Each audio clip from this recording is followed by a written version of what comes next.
Hola a todos, les saluda Carlos Hernández, director de CEDELIN y Red Hechos 2, para compartir con ustedes aspectos importantes que tienen que ver con la formación de liderazgo para poder dirigir estos ministerios que Dios nos ha encargado. Tenemos este llamado de ayudarle a usted, a los pastores, a los líderes de las congregaciones, a terminar bien sus ministerios. Y qué mejor manera que poder dedicar tiempo para capacitarse. Este día le quiero hablar sobre cómo cultivar el sentido de pertenencia entre los miembros de su iglesia. Esto es parte de la serie que hemos comenzado. Esta es la sesión número 2 sobre cómo convertir en miembros a aquellos que se acercan a su iglesia. Espero que le entusiasme este tema. De cualquier forma, para eso existimos como iglesia, no solamente para que las personas pasen a visitarnos y ya no vuelvan nunca, sino que para que escuchen, se transformen y sean discipulados. Es una gran cantidad de elementos que hay que conocer, pero ahora nos vamos a enfocar en este elemento que le va a ayudar a usted a retener a las personas en primer lugar. Asumamos que ellos ya llegaron a la iglesia por primera vez. Les hemos enseñado cómo es importante que usted le ponga cuidado a los puntos de encuentro de las personas con la iglesia. Les recuerdo que la gente toma la decisión de volver a la iglesia en los primeros 10 minutos de haberse acercado, ni siquiera ha entrado a la iglesia, cuando ya la manera que le recibieron, la facilidad o dificultad para estacionarse o para acercarse a la entrada, la orientación que hay o no hay, la amistad que se le brinda, el liderazgo que está presto para responder, todas esas cosas hacen que las personas decidan volver. Ni siquiera han escuchado el mensaje, ni siquiera han escuchado los cantos. Y las personas dicen, me gustaría estar aquí porque me sentí bienvenido. O pueden decir ellos, no vuelvo aquí, qué difícil llegar a esta iglesia. O qué ambiente no es muy amigable. Ahora, asumamos que usted hizo un buen trabajo y logró hacer sentir a las personas amadas, bienvenidas, les dio una buena experiencia y ahora está listo para involucrarlos.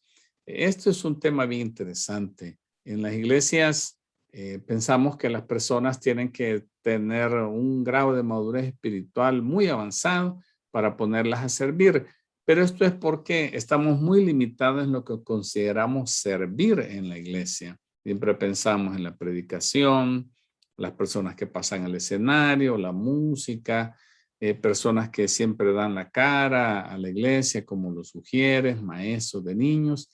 Todas estas cosas son importantes para ser iglesia, pero hay muchas cosas más en las cuales usted puede poner a servir a las personas y ahí es donde usted les da la oportunidad de irlos involucrando. Pero hablemos entonces un poco sobre el sentido de pertenencia. Recuerdo cuando alquilé una vez un carro en los Estados Unidos y pues es una experiencia muy interesante. Le dan a uno ese carro, uno lo maneja y después de varios días de manejarlo lo devuelve y no le preguntan nada. Es bien curioso. Usted lo deja ahí y se va. A veces me pongo a pensar, ni se me ocurrió lavar el carro, ni chequearle nada, solo le pusimos gasolina y anduvimos en él. Pero es porque el carro no es nuestro. ¿Le ha pasado a usted? A veces no es correcta la actitud en realidad, pero es lo que hacemos, es lo que naturalmente nos sale cuando las cosas no son de nosotros. Por eso las compañías tienen muchos problemas con los vehículos cuando están a disposición de todos los vendedores o gerentes de la empresa y nadie se hace responsable de ellos porque no son de ellos. Entonces los vehículos siempre están arruinándose. Rápidamente hay que deshacerse de ellos y comprar nuevos porque las personas no toman responsabilidad. No sé si le ha pasado a usted también. Como le digo, no es correcto, pero es lo que le sale al ser humano. Una persona que está alquilando una casa, muchas veces no la cuida como que si fuera su propia casa y estuviera bien atento. ¿Qué tal si le prestan un equipo de computador, una laptop, una tablet? Algo que no es suyo, probablemente lo va a cuidar, pero si fuera suyo, lo cuidaría mucho más. Porque el principio es que cuidamos lo que sentimos que nos pertenece. Ponga atención a eso. Cuidamos lo que sentimos que nos pertenece. ¿cómo pudiéramos hacer para que los miembros de nuestra iglesia sintieran que la iglesia es de ellos? Haga una prueba. Escuche a los miembros de su iglesia cómo se refieren a su iglesia. ¿Dicen ellos mi iglesia o dicen la iglesia? Y es fácil escucharlo en las conversaciones cuando las personas se refieren a donde ellos asisten. Si dicen mi iglesia, es que estamos haciendo algo bueno para que estas personas se sientan así. Pero si se dicen como la iglesia, eso es una persona que está ajena al funcionamiento de una iglesia y es importante que cambiemos, pero es muy posible hacer. La pregunta que tiene usted que responder es, ¿cómo puede hacer usted para cultivar ese sentido de pertenencia entre los miembros de su iglesia? La respuesta es el involucramiento de las personas, es decir, proveer oportunidades para que las personas puedan servir más allá de esas cosas que se miran. Hay muchas cosas que nadie se da cuenta y son muy importantes para hacer el ministerio, pero tiene que pasar algo en usted para que esto pueda suceder. Tiene que cumplir ciertos requisitos mentales, actitudinales, emocionales, para que usted como líder principal decida involucrar a las personas. En primer lugar, usted tiene que renunciar a esa actitud mental que dice nadie lo puede hacer mejor que yo o nadie lo puede hacer como yo. Eso es una actitud común en los líderes y por eso no delegamos. Pero eso es una sentencia de muerte a veces para los líderes porque se sobrecargan tanto que se queman, dejan el ministerio o se enferman y están incapacitados para trabajar. No es una buena actitud, pero es lo que nos sale, ¿verdad? Algo nos empuja a pensar así. La primera cosa que tienen que hacer es que usted puede delegar. Dice John Maxwell que cuando usted le enseña a alguien, porque tienen que enseñar a las personas a hacer las cosas, cuando ellos ya lo pueden hacer, un 80% de bien, de cómo usted lo hace, ya lo puede delegar. Entonces no tiene que ser perfecto, ¿verdad? Aunque a veces hay colaboradores que superan las expectativas, pero para delegar es suficiente con que la persona lo pueda hacer un 80%. En segundo lugar, usted tiene que creer en la gente. Y mire, esto es una cosa como mágica. De repente usted se acerca a una persona y le dice, hermano fulano, hermanita, mire, le voy a delegar esta actividad. A veces son cosas pequeñas, como por ejemplo, organice usted esta comida para el grupo de líderes y las personas dicen, hey, el pastor cree en mí. Cuando usted delega así en las personas, la gente se siente bien y se le desarrolla en su madurez. Tiene que confiar usted en la gracia de Dios. Así dice la escritura, Pablo, que se iba pues en aquellos tiempos, recuerden, no había teléfono, lo más que podía hacer es escribirles una carta que se tardaba meses en llegar y luego esperar la respuesta.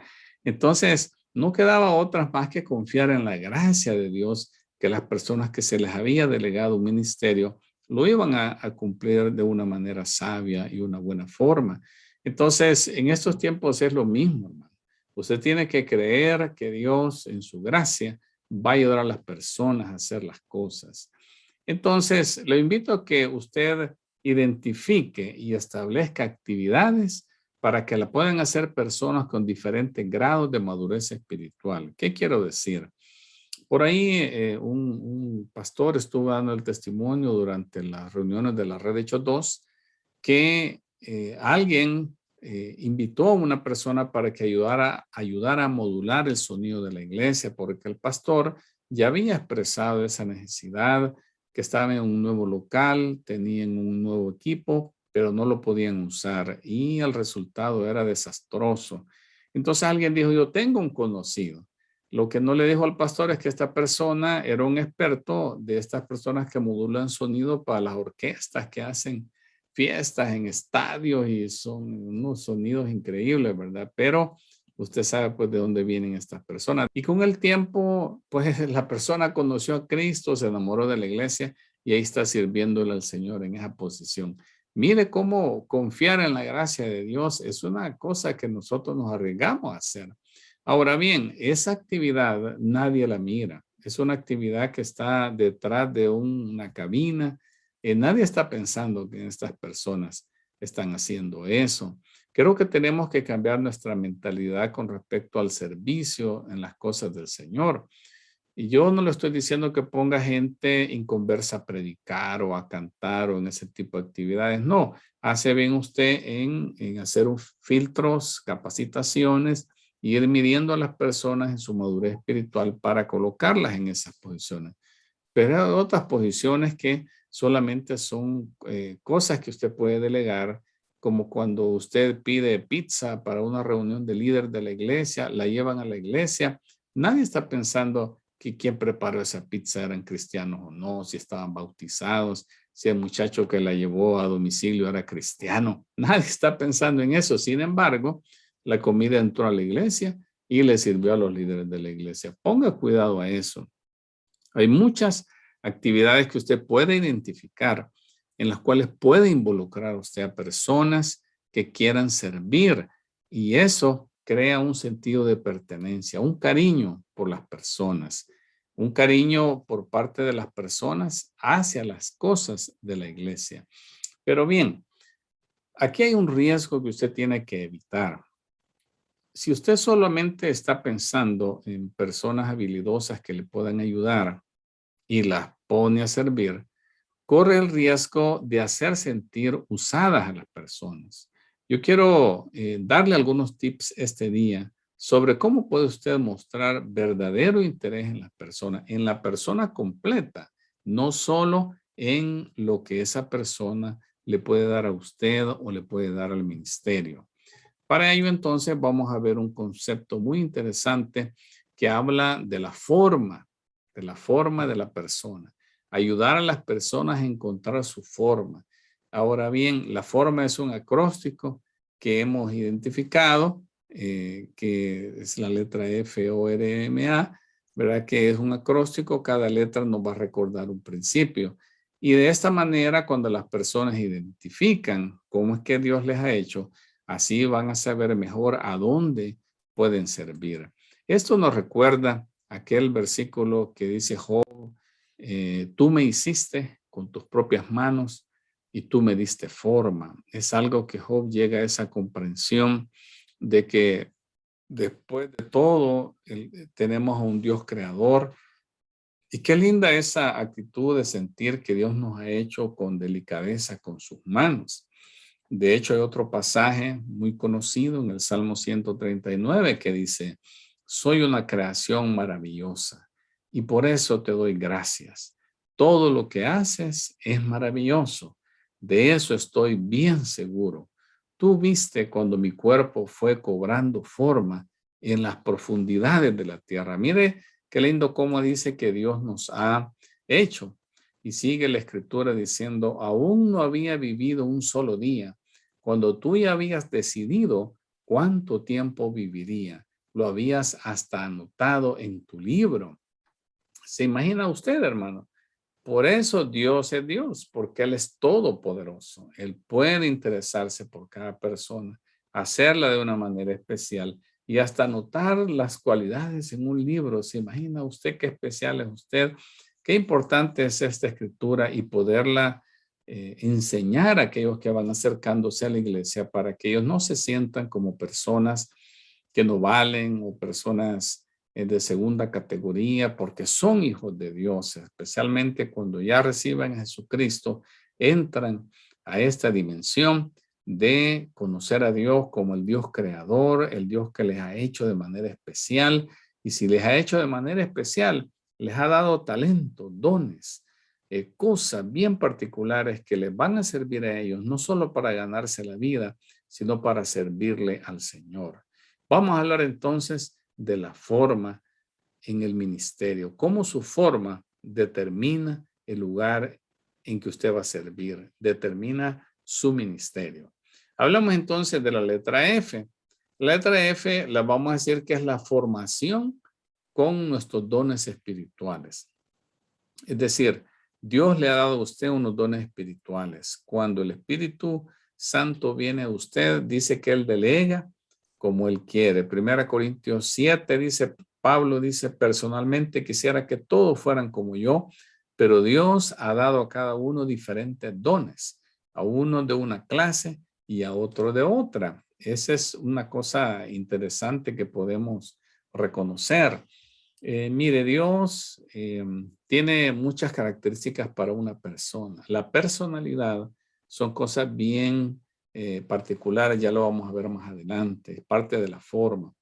Pero los dones espirituales, hay dos clases de dones. Uno son los dones innatos, ¿verdad? Que las personas traen ciertas capacidades que les permiten hacer cosas que otros no pueden hacer, son verdaderos dones, como lo que le llaman el oído absoluto. Nace la persona con esa capacidad de reconocer notas musicales a la perfección y poderse sintonizar con ellas. Pero los dones espirituales son dones que reparte el Espíritu. Y en 1 Corintios 12 encontramos ahí diferentes clases de dones y uno tiene que estar atento a qué dones hay personas que pueden tener cierta inclinación para poderlos cultivar en esa dirección. La letra O, recuerda que estamos en el acróstico de forma, después de la F va la O, es la oportunidad que da el tipo de corazón que Dios le ha dado a la persona. En Apocalipsis 17:17 dice, porque Dios ha puesto en sus corazones el ejecutar lo que Él quiso. ¿Qué hay en el corazón de las personas que le está dando testimonio de que ellos pueden servirle a Dios de alguna manera? Creo que mucha gente siente esos llamados y tiene mucho que ver con la manera en cómo Dios ha tratado en sus vidas en diferentes ocasiones. La R tiene que ver con recursos y las habilidades que tienen estas personas. En 1 Corintios 12 dice, hay diferentes formas de desarrollar el servicio, pero el mismo Dios da la habilidad a todos para un servicio en particular. Hay ciertas cosas, como le digo yo, que las personas ya traen y que son recursos que tienen. Por ejemplo, algo innato es la aptitud musical. Y se lo digo pues porque algunos no pueden ni siquiera llevar un ritmo, mucho menos entonar y cosas así. Quiere decir que sus habilidades no dan para esa área. Pero puede ser que tengan una formación universitaria o pueden ellos tener una aptitud hacia los idiomas, hablar 2 o 3 idiomas. Hoy en día hay jóvenes así, ¿verdad? O personas que han tenido la oportunidad de vivir en otros países y manejan varios idiomas. Ese es un recurso que trae la persona.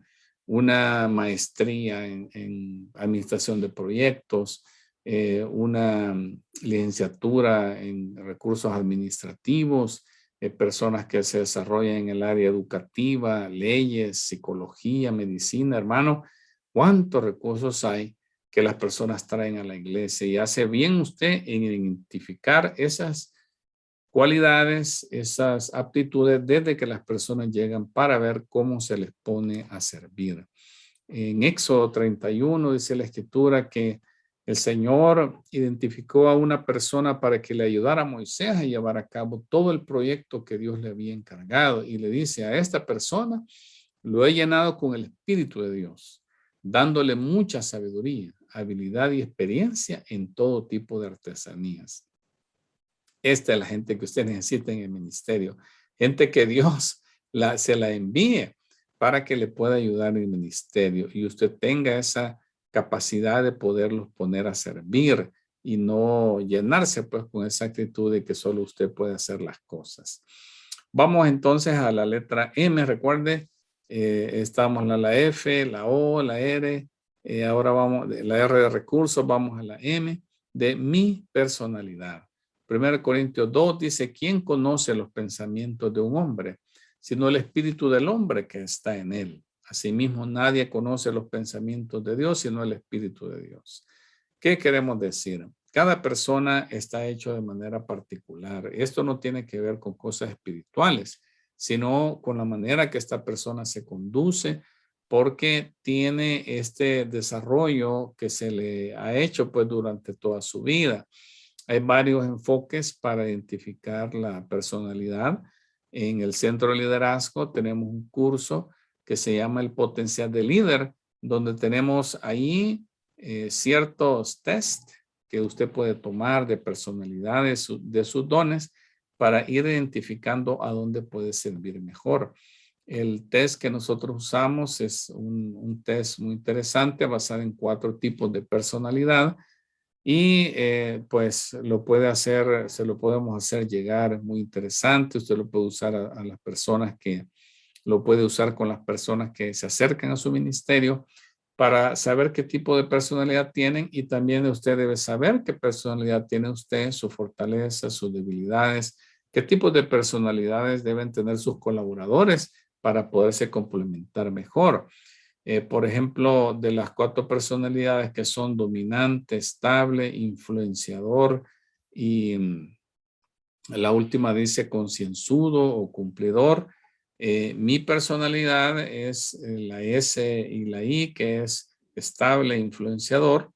Y esa es una cosa bien interesante, es una persona dada a las relaciones, una persona que pues se identifica con la visión, quiere servir y todo, muy buenas cualidades para liderazgo, pero carezco en las debilidades que tiene esa personalidad de ese sentido de la disciplina. Me cuesta bastante, entonces, porque estoy más enfocado en las relaciones, en lo bueno. Entonces, mi esposa, que es mi compañera en el ministerio, tiene ella ese enfoque, ¿verdad? Que siempre me está recordando en qué estamos, ¿verdad? Eso es muy importante que el equipo tenga gente así con diferentes personalidades. Debe usted rodearse de gente que le complemente. No tenga temor de tener gente con usted que le adelantan a usted en conocimientos intelectuales o hasta en ministerio.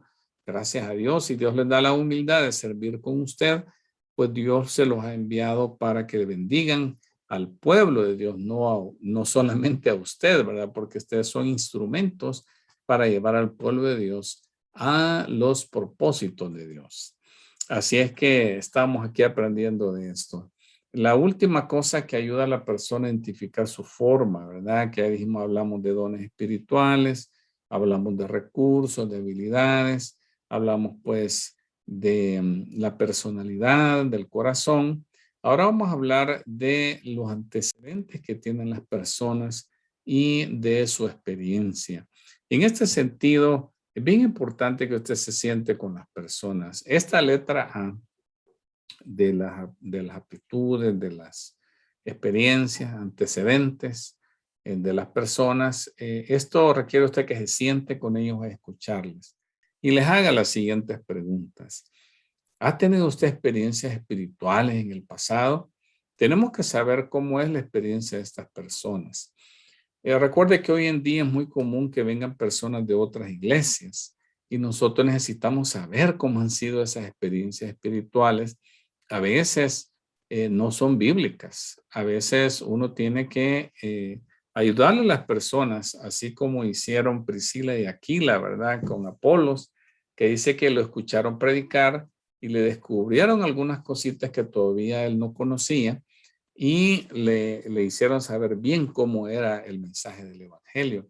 Entonces hay personas que vienen de experiencias espirituales de otras iglesias y que muchas veces no son bíblicas, ¿verdad? Solamente se consideran que son espirituales porque pasan en la iglesia, pero muchas veces dejan mucho que desear, están casi rayando en la brujería algunas de estas experiencias. Entonces nosotros tenemos que hacerles ver a las personas, ¿verdad? Que cómo es nuestra iglesia y cómo es en ese sentido de entrada para que las personas no quieran imponer sus cosas en la experiencia de su iglesia.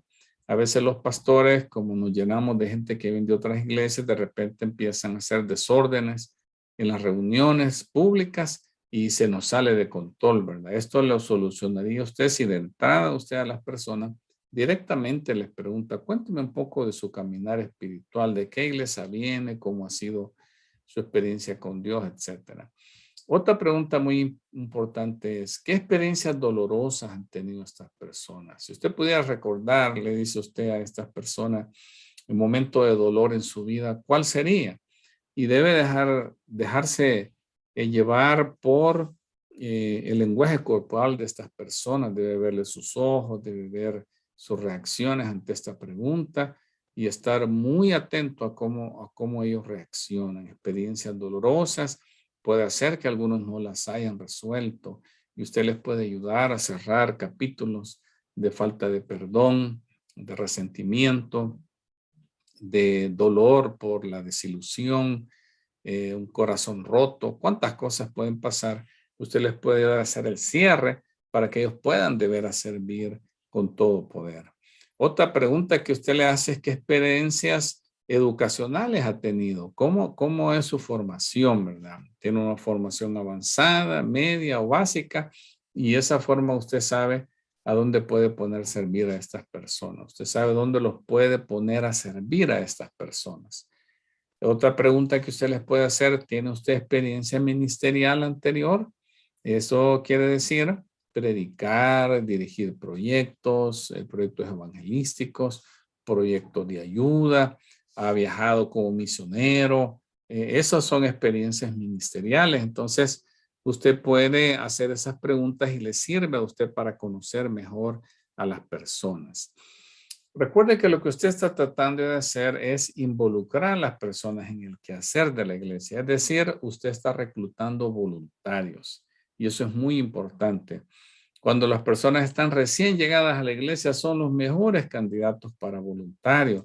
Debe buscarles a usted cosas que no tengan que ver con cosas muy espirituales, ¿verdad? Sino con cosas de servicio, como algunas que he mencionado, como es modular el sonido, decorar salones, preparar refrigerios, tiempos de comida, arreglar las mesas, hacer cosas manuales para las clases dominicales. Hermano, hay tantas cosas, proyectos de servicio, campañas médicas, psicológicas, legales, visitas a los más necesitados, repartir medicina. Hermano, hay muchas cosas en las cuales usted puede involucrar a las personas y estas cosas que yo le estoy mencionando quizás ni las hace usted en su iglesia y las debería de estar haciendo porque es una iglesia llamada a servir a la comunidad, no a estar ahí solamente encerrada en el templo. Hay que salir a la comunidad.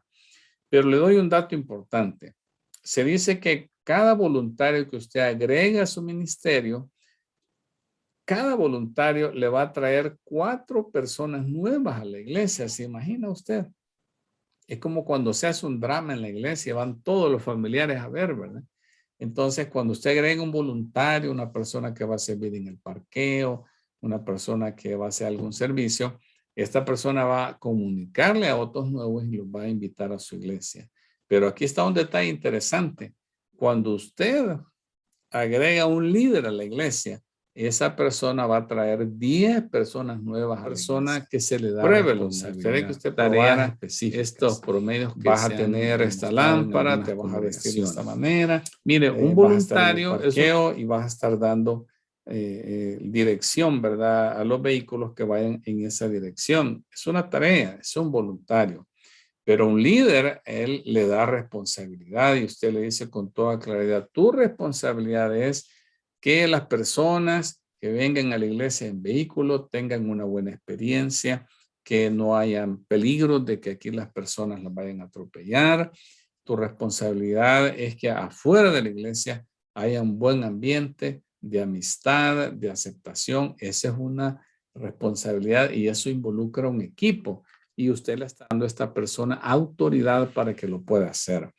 En este caso, hermanos, cuando usted delega, ya sea una tarea o una responsabilidad, usted debe saber que hay 4 etapas de la delegación y me gustaría mucho abordarlas para ir cerrando este concepto de el sentido de pertenencia por medio de involucrar a las personas en el servicio y reclutar voluntarios, delegar autoridad. Y ahora vamos a cerrar el punto con cómo se debe hacer la delegación. Es bien sencillo. Usted le dice a una persona, sabes, te he escogido a ti pues porque quisiera que tú aprendieras a hacer este trabajo. Entonces vamos a hacerlo. Durante este mes vas a venir y me vas a ver cómo yo lo hago.